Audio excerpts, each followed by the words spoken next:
Our speaker today is somebody that we're really proud to have up here. Um, he's an author, speaker, coach, teaches personal branding and building credibility in your business and in your life. His primary book is Heal the Boy and the Man Will Appear, right? If you could send me a copy of that, please. And he helps people grow in life and business. So it's a special treat to have Mr. Raul Lopez Jr. Please join us. Thanks. All right, thank you. I appreciate it. I'm excited to be here. Was told on short notice to come out, and I was really excited because I just recently joined in with EXP, and man, everybody I'm meeting around here is just amazing. I mean, everybody wants each other to succeed. I'm noticing that. Everybody cares about the next person. And then listening to the speakers yesterday, I agreed with everything everybody said, and I learned a ton from Gene. Where's Gene at? Thank you, Gene. Yeah, there was a ton of stuff that he talked about yesterday that I hope you guys took notes, because it was real, it was valid in regards to the simplicity of just building relationships, right? We were talking about too, this is a people business, right? So if you're in a people business, then you need to know how to communicate and deal with people. And build the credibility and build the authority, and some of the things that I'm working on. So I have about 20 minutes. I want to thank Dawn too. Dawn is the one who invited me out, so thank you. I appreciate that. I have about 20 minutes, and usually I talk for an hour to an hour and a half, so I have to like hurry up and get through what I'm doing. I meant to bring 4 or 5 of these, and some of them are in my car, but I'm going to give out one of my books here today. Heal the Boy and the Man Will Appear. It's my primary story and message. And what I'm gonna talk about today is, there's my book, Heal the Boy and the Man Will Appear. But my message today is gonna be about making a true decision. But in order for me to help you understand what a true decision means to me, I have to tell you just a little bit about myself. Can I do that? Is it okay? Can I tell you? I have a long story. Like I said, I usually talk an hour, so I'm gonna bullet point things, and then I'll get into where these decision making comes. Because everybody in this room and makes decisions every day, and sometimes we don't realize how important those decisions are. Right now, you're here, you made a decision to come, right? I don't know, people are coming from around the state, driving 4 hours, 5 hours, 6 hours. Everybody made a decision to come here, and that's a great decision. Sometimes we make decisions and we don't follow through with them, right? We don't do anything. Anybody here have challenges in their life? Let's see, everybody? Yeah, see, everybody has had challenges, and you survived every challenge that you've had. So, let me start with bullet points of my life, where this book, Heal the Boy and the Man Will Appear, comes from, and how making a true decision is what changes your life. Right? Anybody here Tony Robbins fans? Yeah. What does he say? He says, in the moment of a decision is when your life changes. So, going all the way back very young, born in San Jose, California, loving parents for the first 7 years. I was so close to my dad. I always say it's like the sun to the earth. I needed him to survive, right? Without the sun, this earth is no longer here. I needed him to survive. We were very close, always wrestling, playing, the whole thing, daddy, son thing. I'm bullet pointing this, guys. It's hard for me to shrink it down. Age of 7, my mother came home one day and she says, hey, son, let's go for a ride. And I said, okay. She puts me in the car, puts me on the plane, flies me to Alaska. And then I go, well, where's my dad? Where's my daddy? And she looks at me, and she says, don't worry about your dad, you're never going to see him again. And it blew my mind, literally. It shocked me. It was, I was unable to comprehend even such a thing, right? Unable to even ever imagine in my life how I'll never see my dad again. I don't get it. So what that led to, didn't realize it back then, was a childhood trauma, depression, anxiety, confusion, fear, sadness, just every negative emotion you can think of, but I didn't know what it was. I just knew this was an internal challenge that I had, and I held all of this stuff in because I didn't know to express it. The subtitle of my book is Learn the Importance of Understanding and Expressing Your Emotions. Emotions are an energy. Does everybody know that? Emotions, energy in motion. So when you are watching your favorite team, and they score, what do? Yeah, you celebrate, right? And it's really difficult to not celebrate if you sit there and your favorite team scores. You couldn't just sit there because it's an energy. You have to be happy, right? Unfortunately, when bad things happen to us, when negative things happen to us, we hold it in. Somebody says something, we go, oh. We hold it in, we hold it in, we hold it in. That's an energy that at some point, it comes out. in who knows what kind of way, right? We will usually overreact for the smallest thing because we're filled to here based on the other things that have been happening to us. So that was the start of my life at the age of 7. By the time I was 9, I was doing drugs. At 13, I conceived my first child. At 14, I got incarcerated. Between 14 and 24, I spent the majority of those 10 years incarcerated in some type of facility. I was made a ward of the court, taken from my mother. I was titled the menace to society, an alcoholic by the age of 16. Ended up in San Quentin prison when I was 22, 23, 24 years old. During those years, I had 3 questions that I've always asked. Why do I do what I do? Because I did a lot of dumb stuff, always got in trouble. Why do I act the way that I act? Because I had this cool guy act that I would walk around and girlfriends and all these things and everything was cool. But internally I was just broken, literally living in a fog. I didn't know where I was at, I was lost, just confusion, all those negativity that I told you I was holding in, I just carried it with me and I didn't know what it was. And the final one was, why do I feel the way that I feel? I couldn't figure it out, what was wrong. Moving forward, got out of prison, and I made a decision, my first decision that I actually followed through on. The reason I point out the word decision, because a true decision means you don't look back, you don't think about it, you're going to do it, you just do it, you take the action. And I made a decision while I was in prison that there had to be more to life than where I was at, what was going on, the way I was living. I had no idea anything else about life except for my neighborhood, the gangs I was in, all the people that I knew, right? Everybody knows you're the 5 people you hang around the most. Everybody I hung around was in prison, incarcerated in some form, some way. That's the only life I knew. So when I made that decision, I knew my next decision was I got to move from where I live now because these people I'm hanging around are going to put me right back where I was at. So I moved out of San Jose, had to ask permission. When you're on parole, you can't leave your county. Had to ask permission to move to the next county, and that parole officer said, you can move into my county if you go to college. So I said, okay. I hadn't even graduated high school. At this time, I was just about 25 years old. Shrinking down the story, went to college, got my GED, started taking regular college courses, and discovered Psychology 101. General Education Psychology 101. In that book, it changed my life. Oh, let me tell you this. The professor was a Native American practicing her spiritual culture, teaching psychology. So the spiritual side of things, combined with psychology, life-changing, completely life-changing. Opening the book, reading Psychology 101, and I'll paraphrase, it said, if this happened to you when you were a child, you may act like this. I go, whoa, there's an answer. There's an answer to one of my questions. Keep reading. If you experience ABC, then you may feel like this. It answered all 3 of my questions that I never knew there was an answer to. I thought it was just me. And I also thought, if this is in this book, then it's not just me who has been living this life. It's not just me who feels these things. It's not just me who's lost. There's more people. So that course changed my life. Started studying psychology, neuroscience, everything that I could do to figure out me. Me. Who am I? Why? All those questions. Healing came when I found God. I knew and understood what was going on in my life. The science side of things. One of my primary talks is with God as the foundation. The science of the mind and the body will change your life. Got to that point. By this time, about 27, 28 years old, make another decision, I want to buy a house. Get to the age of 30 after preparing to buy a house, and I bought my first house in Vacaville, California.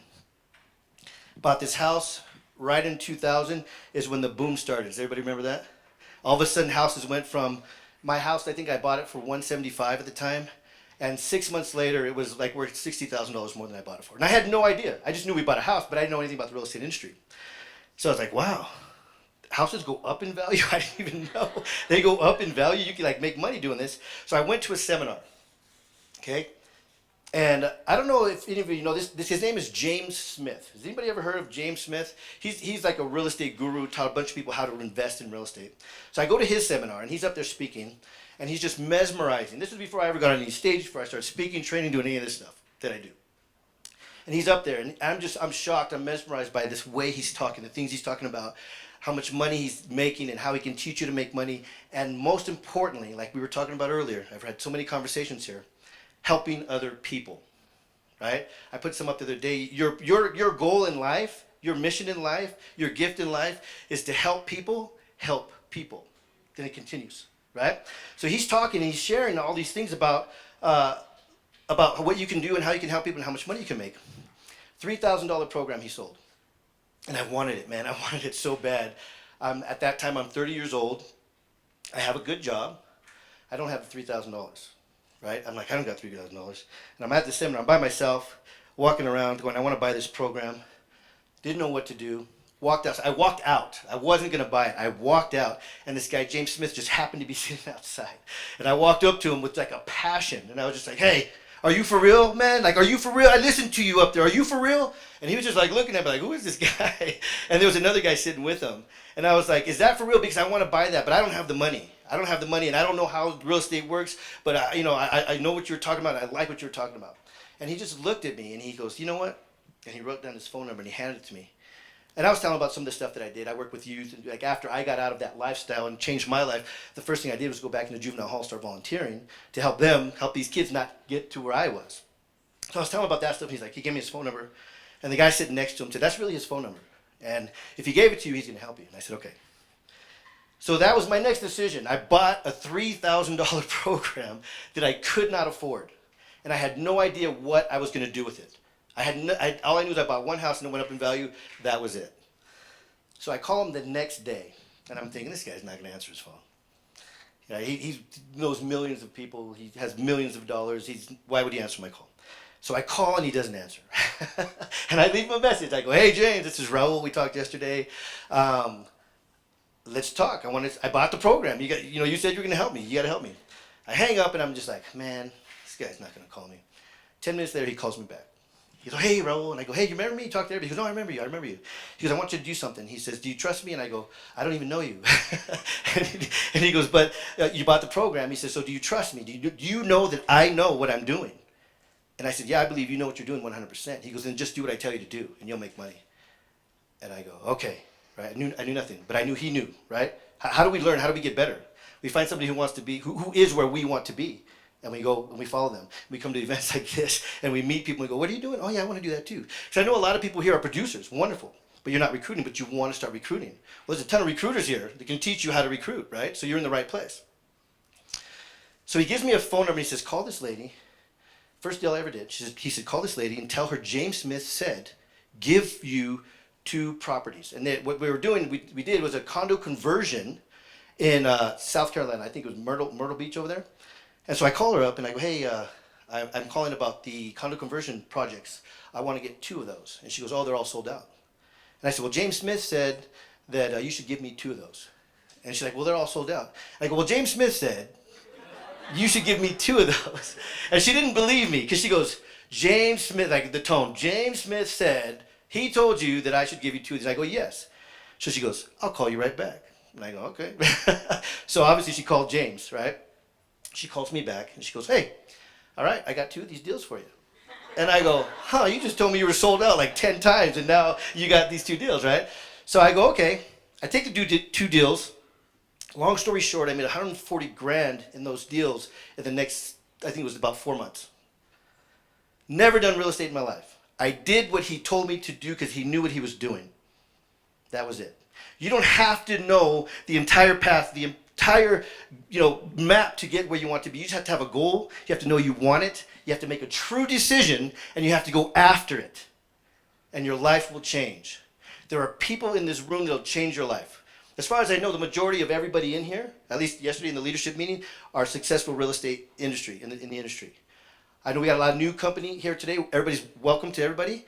So I don't know where everybody's at, but wherever you're at, whether you're making $10,000 a month or $1 million a month, everybody wants to go to the next level. And it's usually about helping people. All right? I don't know how much time I got left, but I'm going to go into one more quick story. 2008 hit. I was doing really well. I was doing deal after deal after deal from 2000 all the way to 2008. But I was so young, I thought it would go on forever. I didn't realize there were cycles.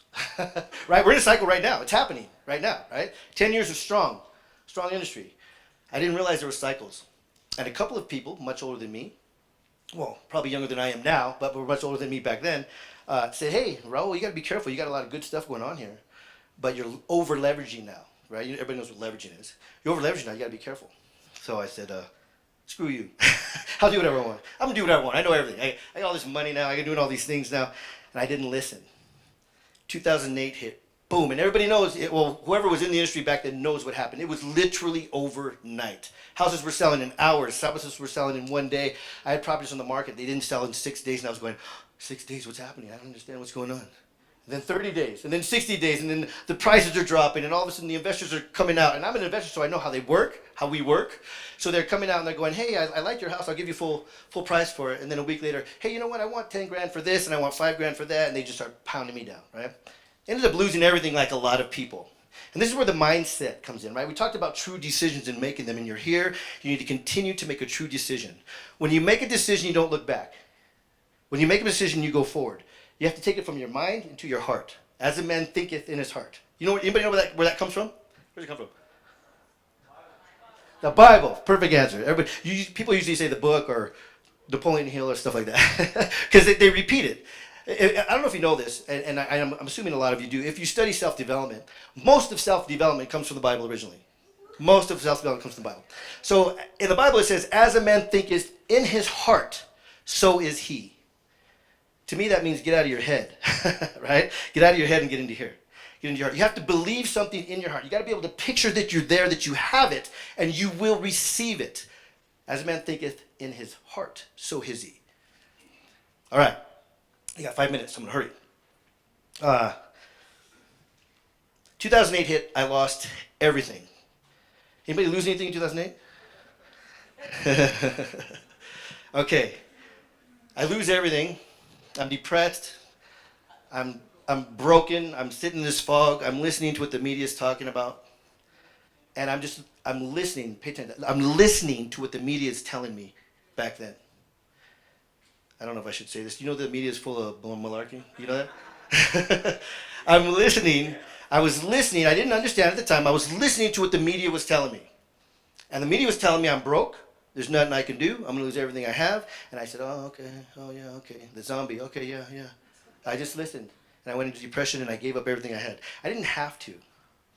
Right? Before I say, man, I lost everything I had. But the truth is I gave up everything I had because I didn't have to lose any of that stuff if I had my mindset right. So I sat in depression for 6 months. And I said, okay, well, I got to do something. Right? I got to make some money somehow. And all I wanted to do was feed my family. And I prayed, God, give me a job where I can help people and just pay my bills and rebuild my business. Okay? I want to help people. I love to help people. I want to be able to pay my bills, and I want to rebuild my business.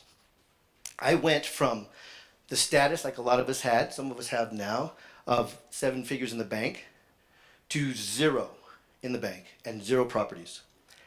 I went from doing business consulting at like places like the Playboy Mansion and just all these, higher level type consulting things that I was doing, to literally pushing a cart cleaning toilets from 1 month to the next because I had to find a job. And I didn't understand how I ended up being a janitor. And I was like, holy crap, and depressed again and upset and the whole thing. And everybody that worked there was very angry, was very upset, and hated their jobs. I was at that job for almost 2 years. And I realized that I got what I prayed for. Because all these people who were hating their jobs and didn't like their lives, I was coaching them and I was counseling them. I was telling them life can be better and you don't have to be here. There's other things we can do and I'm not going to stay here. I'm just feeding my family and I'm growing my business, And I was helping these people and coaching and counseling them and I was making enough money to pay my bills. And I go, holy crap, this is what I paid for. Be careful. Be careful what you ask for.